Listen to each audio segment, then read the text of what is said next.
po, isang nephrologist, at dalawang family medicine ang nag-invite. Lahat po sila tinurn down ko.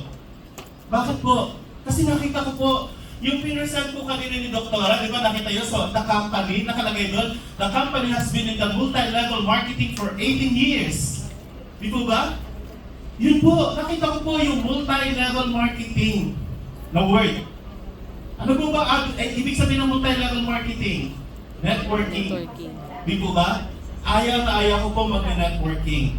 Dahil sabi ko nga, yung networking ginagawa lang ng mga tao walang ginagawa. Yun po yung nasa sa isip ko po dati. Pero lahat po yun na bago, lahat po yun na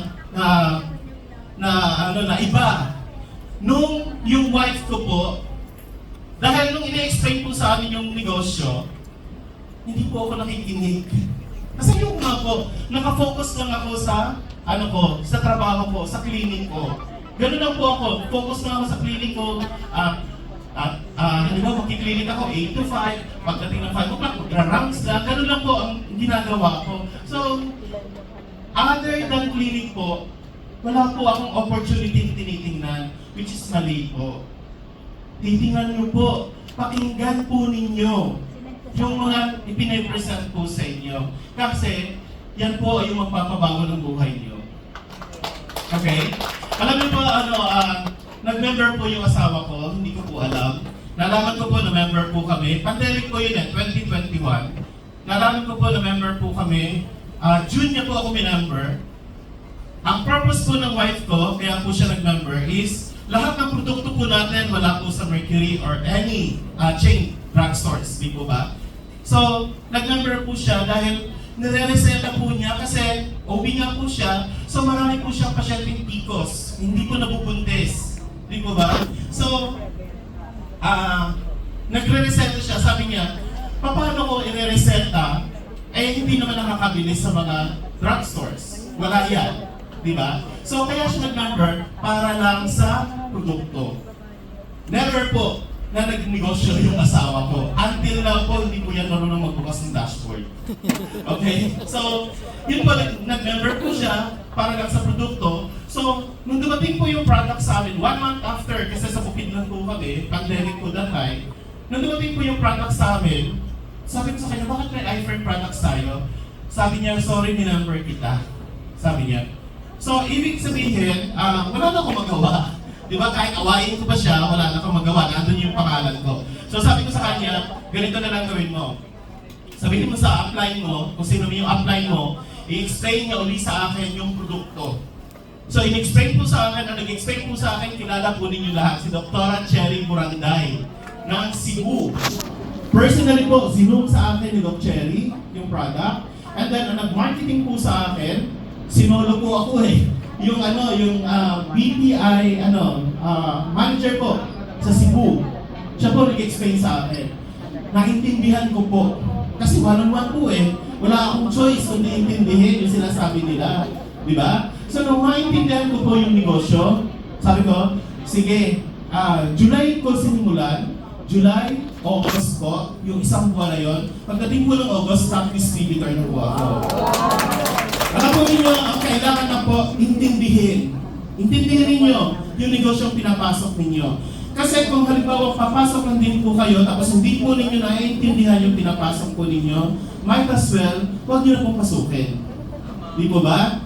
So, nung inintindi ko po siya, tinuloy-tuloy ko po, pagdating ko po ng September, doon po ako nag-decide.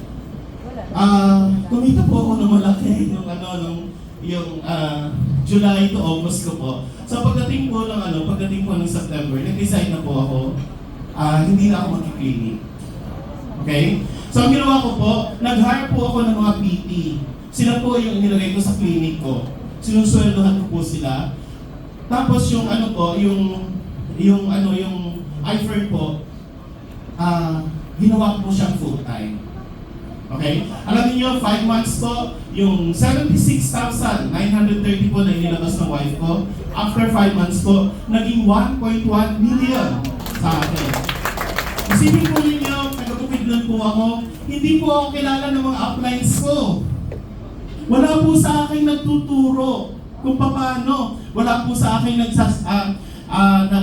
sumasamang maglatag on my own. Alam niyo po kung yung ginawa ako? Ginawa ko po, kumuha po ako ng Zoom account. Tapos, pinagpraktisan ko po yung mga kaklase ko. Dito po ako nag-aaral. Pinagpraktisan ko po yung mga kaklase ko na nasa US. Okay? So, ginawa ko po, isa-isa ko po sila tinatawagan. Oy, makinig kayo sa akin, may present ako sa inyo. Hindi ako marunong maglatag. So, ang ginawa ko, inaral ko muna, ang hirap aralin ng profile ng company nung una. Nakaka-relate po ba yung iba?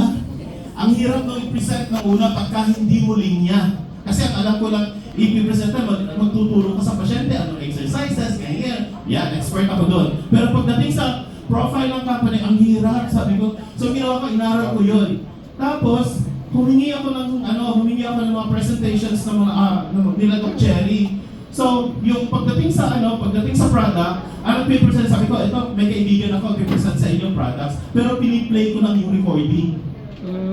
Ganun lang yung ginagawa ko. Pagdating sa marketing, hindi rin ako marunong mag-marketing. So, ganun lang din. Replay lang Piniplay ko niya. lang din. And then, yun, lumago. Pwede nga pala po. No? Kung hindi ko papasok yung mga ninyo, huwag mo kayo mag-alala. Pero practice lang naman sila di ba? So, yun lang. And then, isa pa po, sasabihin ko po sa inyo, pinipresent po sa akin dito yung mga family packages po, yung mga corporate packages po, naghahanap po kayo ng negosyo, ito na po, pasukin niyo po. Magkano po kinikita? Kano ba may pera po kayo sa bangko? 1 million. Magkano po kinikita ng 1 million in 1 year? 1% po per annum. Di po ba? Magkano po yun? Kunti lang po yun. Siguro mo 1,000 pesos lang po ang kikitain nun per annum. Imagine po ninyo, ipasok po ninyo sa ganitong negosyo. At anuhin po ninyo? Trabahuin po ninyo. So, time's up na daw po ako, so sorry. Again, congratulations po sa lahat.